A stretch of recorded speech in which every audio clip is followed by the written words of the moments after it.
Bonjour Jérôme Dédéan. Bonjour Nicolas. Associé de toutsurmesfinances.com et président de Mon Partenaire Patrimoine, conseiller en gestion de patrimoine pour tous. Christian Saint-Etienne, bonjour. Bonjour. Professeur Ocnam, membre du Cercle des économistes, partenaire de cette émission et également auteur du Libéralisme stratège contre le chaos du monde chez Odile Jacob. Et Stéphane Van Nuffel, bonjour. Bonjour Nicolas. Co-fondateur de netinvestissement.fr. Je croyais qu'il y avait autre chose à rajouter, je ne sais plus, j'ai oublié. Directeur général de l'IMO. Ah oui. Comment ça s'écrit déjà? L-E-E-M-O. Allez, jeu de mots. Faut que je l'écrive parce que sinon, au début de chaque émission, je vais mettre à jour ma petite fiche devant tout le monde et c'est pas très professionnel. Ouais. Je voulais vous lire un tweet que j'ai reçu il y a 2 minutes pour juste voilà ce que des gens se permettent d'écrire. Il s'appelle Pinoc. Il écrit: si Anne Hidalgo est élue présidente de la République, sa première résolution sera d'envahir BFM Business et de faire bombarder les locaux de Nicolas Dose, qui sera condamné pour haute trahison républicaine et incitation à la haine des fonctionnaires. Bon. Vous savez quoi, Nicolas ? Si jamais vous avez aussi un tweet haineux de quelqu'un qui est plutôt ultra-libertarien, ça veut dire que vous êtes peut-être quelque part dans le vrai. Ah, moi, ce qui m'amuse, c'est qu'à l'époque de François Hollande, il y a sur le même sujet, les mêmes propos, j'étais traité d'odieux sarkoziste ou de odieux hollandiste. Donc il faut rester détendu. Bon, non, mais je suis détendu. Mais je vous lis celui-là parce que. Mais ça, c'est à force de faire du nini. Ouais, c'est ça. Bon, je ne vais pas vous redonner l'intégralité des mesures pour les pêcheurs, les agriculteurs, le transport, les entreprises très énergivores, le BTP. Il y a deux mesures très lourdes de 3 milliards d'euros parce que l'État s'engage à payer la moitié de la facture d'énergie d'une entreprise qui consomme beaucoup d'énergie.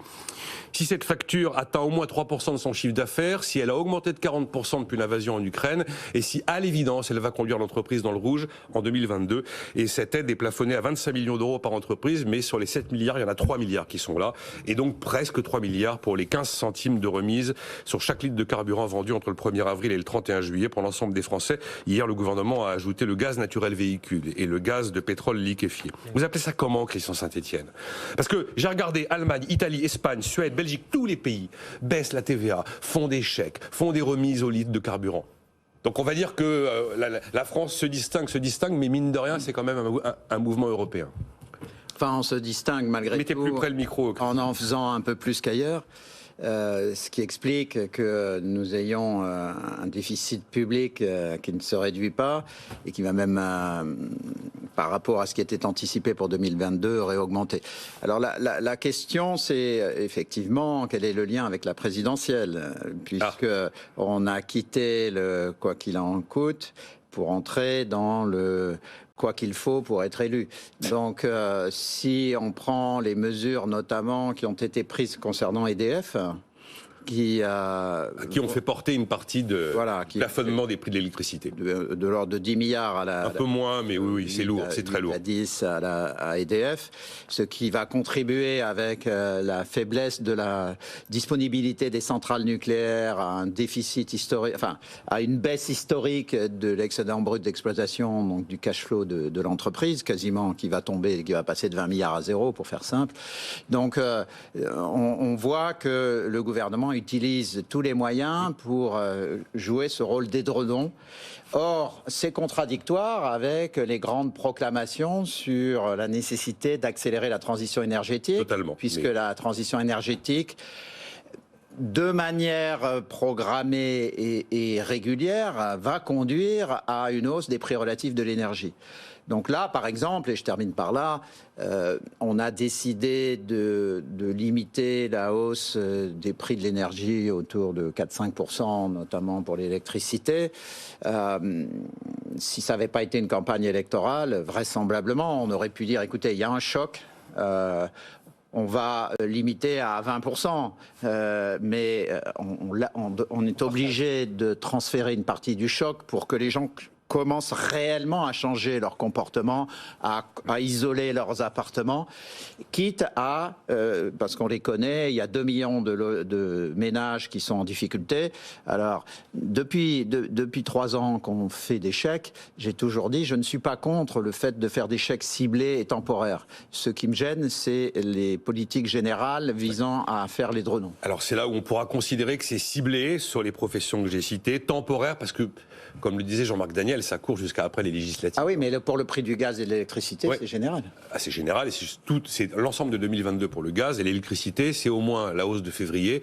Bon, il y a une hausse tous les 6 mois, donc on verra dans 6 mois ce qui se passera. Comment vous regardez cette histoire, Jérôme Dédéan ? Vous vous dites que le choc est tellement exceptionnel que les hausses de factures d'énergie allaient être tellement... C'était 45% d'un coup le 1er février qu'il fallait et qu'il faut continuer parce qu'un pêcheur ne pourra pas se permettre de payer son gazole à un prix pareil, qu'un gazole non routier qui s'envole, ça met un agriculteur sur la paille, qu'un éleveur ne s'en sortira pas s'il n'est pas aidé, que s'il n'y a pas des accélérations de remboursement de TICPE, un transporteur non plus ne s'en sortira pas. Ouais. Il ne faut pas oublier que cet argent qu'on distribue, c'est l'argent de nos enfants. En fait, par analogie, c'est un peu comme si on était un bateau échoué sur la banquise et que le commandant décidait de brûler le bateau pour se chauffer. C'est ça le fond. Après, ponctuellement, dans l'immédiat, c'est ponctuellement de choc en choc. Alors là, je trouve qu'on est de nouveau dans la poursuite de ce qu'on a vécu avec la pandémie. C'est une espèce d'étatisation de l'économie qui, moi, me choque particulièrement. C'est-à-dire que derrière... Vous savez ce que vont dire les gens en vous écoutant ? Ah, mais c'est parce que Jérôme Desdeillon, lui, il n'est pas concerné, il peut se le payer. Moi, je suis concerné dans certaines de mes boîtes et on prend des mesures absolument drastiques pour essayer de limiter notre consommation d'énergie, pour essayer que notre coût de revient ne s'envole pas.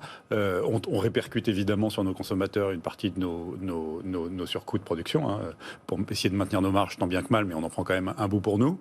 Donc on vit ça comme n'importe quelle boîte dans un certain nombre de secteurs. Il y a des secteurs plus touchés que d'autres évidemment, mais on est en plein dedans. En fait, le sujet, c'est il y a quelque chose qui m'a alerté en parallèle cette semaine, c'est la pression du gouvernement sur un certain nombre d'opérateurs industriels pour dire faites un effort. Et en fait, on a l'impression qu'on est en train de créer un espèce de système d'obligé où on n'est plus dans une économie de marché qui fonctionne normalement. On est dans je t'ai sauvé ou je passe ma vie chaque fois que tu tentes à ces billes à la remplir quand tu viens te plaindre en disant c'est dur en ce moment, tu pourrais pas m'aider s'il te plaît. Et derrière, je vais te demander des contreparties. Et en fait, c'est pas sain à long terme. C'est pas sain à long terme. Mais on peut considérer que c'est pas si on croit aux vertus de l'économie de marché, régulée pour éviter les abus, mais si on croit aux vertus de l'économie de marché et qu'on pense que c'est ça, notre meilleur filet de protection sociale et ce qui développe la richesse et le confort du pays, on peut pas être à l'aise avec ça. Ensuite, je ne dis pas qu'il ne faut pas éviter aux pêcheurs de crever de faim. C'est ça quand même. Il y a des secteurs où... Oui, mais c'est très limité. Vous avez 1 millier de bateaux de pêche à aider. Donc, faire une politique générale de plafonnement des prix... Les 3 milliards de prise en charge de la moitié des factures d'énergie, c'est pour chimie, papier, carton, métallurgie, agroalimentaire, sucre. Il y a 2000 entreprises concernées quand même. Je rajoute un dernier truc. C'est ciblé, mais c'est large. On a l'impression, et c'était vrai en France particulièrement pour la pandémie, et ça a l'air d'être le cas, qu'on met plus sur la table que ce qui serait nécessaire. En fait, c'est cet enjeu de surdépense qui va forcément nous rattraper comme un semi-remorque dans une descente dont les freins lâchent. Après, il faut bien reconnaître que tous les pays le font. J'ai regardé en Allemagne, c'est allégements fiscaux, on double les aides directes annuelles aux ménages les plus pauvres, on subventionne le litre, on va subventionner le litre au carburant. Les Allemands font ce que je dis qu'il faudrait faire en France. Ils vont subventionner le litre de carburant comme on le fait, quoi. Oui. Oui. Il met 20 centimes normalement. Pareil, 15 centimes en Italie pour le litre. On va aider les entreprises qui consomment de l'énergie.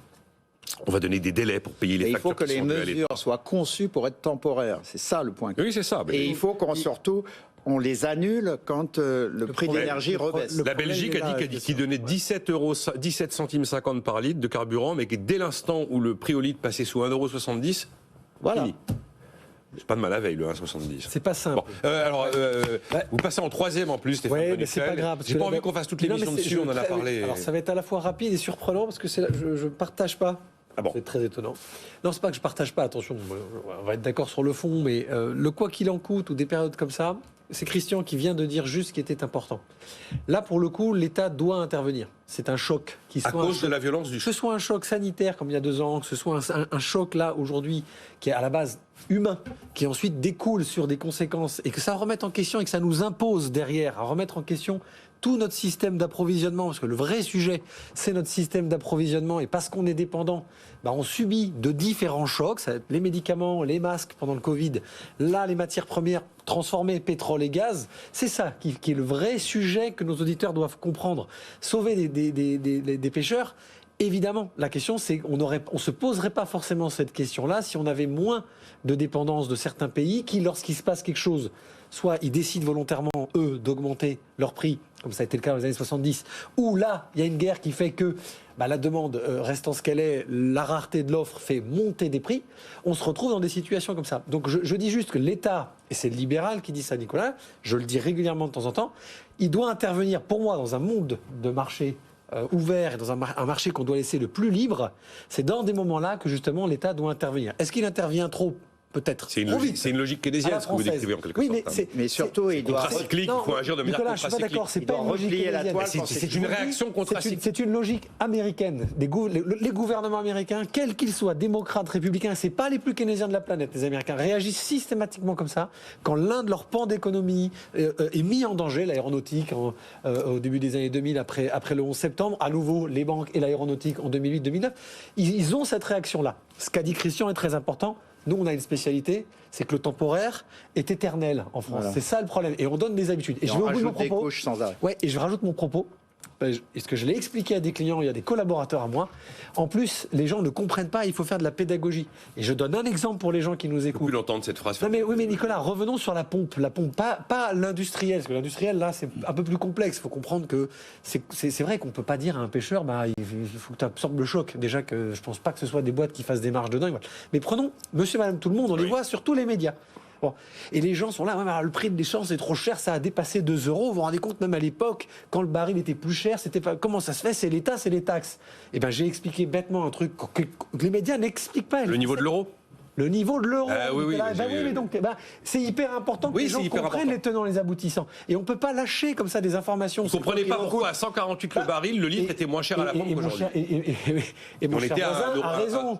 On reporte la dette. Mais il faut savoir pourquoi on la reporte. Il y a des sujets où il y a des dettes qui sont des investissements et il y a des dettes qui sont des coûts. Et là, il y a une partie de ce coût. Ça n'est pas que M. Poutine qui est responsable. C'est aussi qu'à un moment donné, sur des choix de nos banques centrales, on a affaibli l'euro. Ça a servi à Airbus pour les exportations. Ça dessert Madame Chombier sur la pompe à 40 centimes d'écart, c'est-à-dire à 40% d'écart. Je rappelle, c'est énorme. Voilà, en août 2008, oui, on est à 148 le baril et juillet. Et à l'époque, on est à 1 euro égale à 1,60 $. Et c'est pas la TIPP, etc. qui coûte plus cher. Pas les taxes. C'est pas en tournant la TVA qui va régler ça. Christian Je Saint-Étienne. voulais juste compléter ce que disait Stéphane. Il y a des comportements, enfin à court terme il faut aider, mais il ne faut pas empêcher les modifications de comportement, voilà. mais on paye aussi des décisions. Enfin, si Mme Merkel était un homme, elle serait clouée au pilori. Fermer les centrales nucléaires pour favoriser l'importation de gaz ex-soviétique, c'est quand même hallucinant. Et nous, fermer Fessenheim pour réouvrir des centrales électriques au charbon. Voilà, donc on paye, On a ouvert en Moselle, la faiblesse du virage vers les comportements plus vertueux, mais on paye des erreurs de politique économique monstrueuses. Voilà, et en fait, ce qui est choquant d'un point de vue citoyen, c'est que cette mesure court-termiste, alors on peut rajouter le fait électoral que Christian évoquait, etc., ne donne pas aux citoyens la trajectoire. Voilà. Et en fait, c'est ça qui est insupportable, puisque du coup, on a l'impression que l'État nounou va intervenir de façon systématique, pérenne, incessante, pour nous protéger de la vie, tout simplement. Ouais.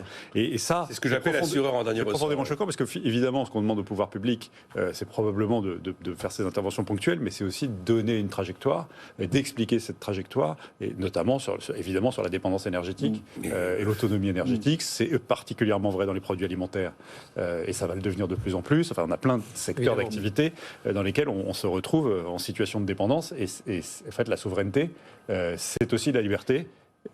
C'est ce que j'appelle condition de la pédagogie. liberté. Nicolas, c'est ce que j'appelais la pédagogie. Oui. J'ai senti que ce mot-là, on le sortait pas. Oui, à toutes les sauces. Dire Jérôme, c'est exactement ça. On réalise quand même, si vous voulez, que voilà. dans tous les sondages d'opinion, on a une très large majorité de personnes qui disent oui aux efforts pour éviter le réchauffement climatique. Et dans la vie, personne ne tolère le signal prix. Le signal prix sur le gaz, sur l'électricité, sur le carburant n'est pas toléré.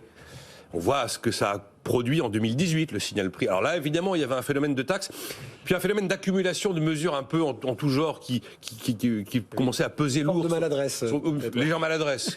À force de matraquer l'automobiliste avec trop de choses à la fois. Bon, enfin voilà, on se dirige vers le 30 jolis milliards d'euros de dépenses publiques pour couvrir, on va dire, 6 mois de choc sur les prix de l'énergie, à la fois à l'automne dernier, mais maintenant avec la crise ukrainienne. Et de campagne électorale. Voilà. Et de campagne électorale. Et plus s'il a fini. Donc la question politique étant quelle proportion des 30 milliards doit être ajoutée au compte de campagne d'Emmanuel Macron. Ah oui, ça c'est pas mal. On pourrait la poser comme ça.